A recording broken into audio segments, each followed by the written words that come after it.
विष्णु भगवान की जय हो।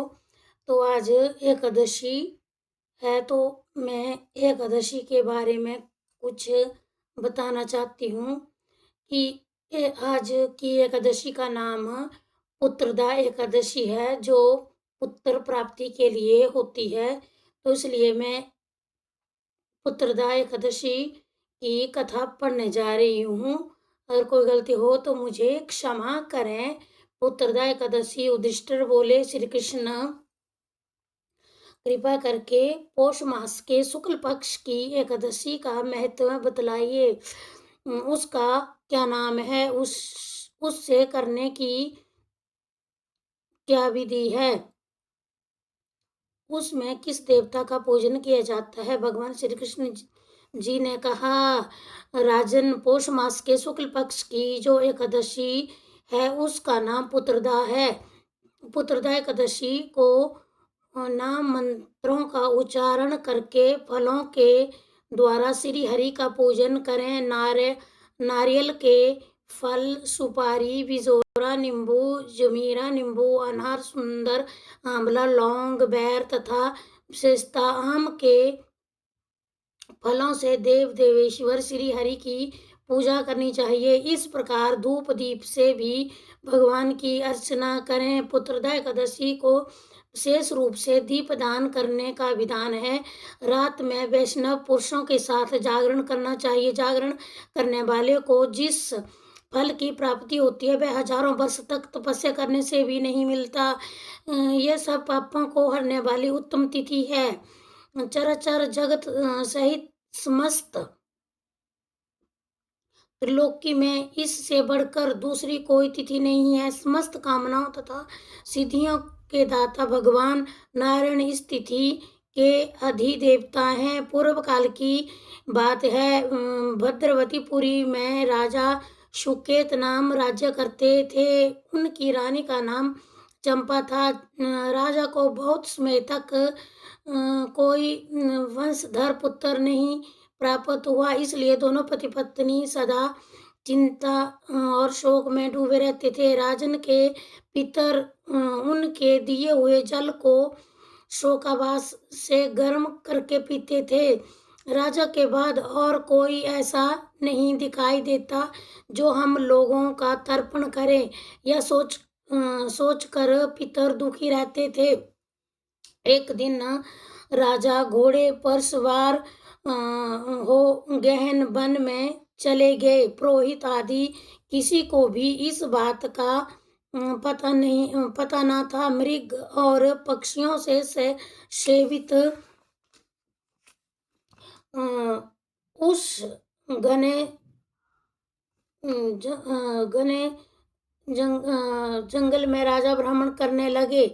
मार्ग में कहीं शेर बोली सुनाई पड़ती थी तो कहीं उल्लुओं की जहां तहां भालू और मृग दृष्टिगोचर हो रहे थे। इस प्रकार घूम घूम कर राजा वन की शोभा देख रहे थे। इतने में दोपहर हो गई। राजा को भूख और प्यास सताने लगी। वे जल की खोज में इधर उधर भटकने लगे। किसी पुण्य के प्रभाव से उन्हें एक उत्तम सरोवर दिखाई दिया, जिसके समीप मुनिया के बहुत से आश्रम थे।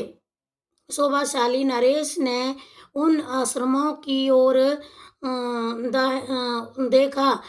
उस समय शुभ की सूचना देने वाले सगुन होने लगे। राजा का दाहिना नेत्र और दाहिना हाथ फड़फड़ाने लगा तो उत्तम फल की सूचना दे रहा था। सरोवर के तट पर बहुत से मुनि वेद पाठ कर रहे थे। उन्हें देखकर राजा को बड़ा हर्ष हुआ।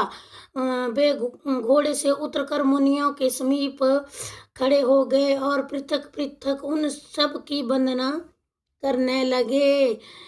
वे मुनि उत्तम व्रत का पालन करने वाले थे। जब राजा ने हाथ जोड़कर बारंबार दंडवत प्रणाम किया तब मुनि बोले, राजन, हम लोग तुम पर प्रसन्न हैं। राजा बोले, आप लोग कौन हैं? आपके नाम क्या हैं तथा आप लोग इसलिए यहाँ एकत्रित हुए हैं, कृपया करके सब बतलाइए। मुनि बोले, राजन, हम लोग विश्व देव हैं, यहाँ स्नान के लिए आए हैं। माघ मास निकट आया है, आज से 5वें दिन माघ का स्नान आरंभ हो जाएगा। आज ही पुत्रदा नाम की एकादशी है, जो व्रत करने वाले मनुष्य को पुत्र देती है। राजा ने कहा, विश्व देवगण, यदि आप लोग प्रसन्न हैं तो मुझे पुत्र दीजिए। मुनि बोले, राजन, आज पुत्रदा नाम की एकादशी है, इसका व्रत बहुत विख्यात है, तुम आज इस व्रत का उत्तम पालन करो। महाराज, भगवान केशव के प्रसाद से तुम पुत्र अवश्य प्राप्त होगा। केशव के प्रसाद से तुम्हें पुत्र अवश्य प्राप्त होगा। भगवान श्री कृष्ण कहते हैं, युधिष्ठिर, इस प्रकार उन मुनियों के कहने से राजा को उक्त उत्तम व्रत का पालन किया। महर्षियों के उपदेश के अनुसार विधि पूर्वक पुत्रदा एकादशी का अनुष्ठान किया। फिर द्वादशी को पारायण करके मुनियों के चरणों में बारंबार मस्तक झुकाकर राजा अपने घर आए।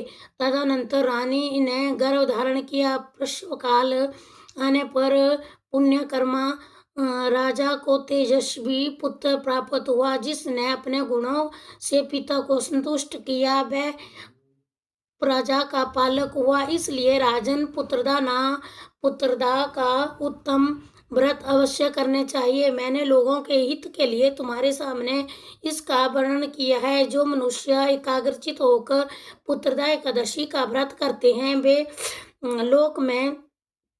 वे इस लोक में पुत्र पाकर मृत्यु के पश्चात स्वर्गगामी होते हैं। इस महत्व को पढ़ने और सुनने से बहुत से यज्ञों का फल मिलता है।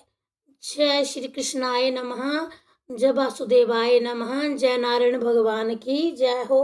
हर हर नमो नमः, जय हो। हर हर महादेव की जय हो। नारायण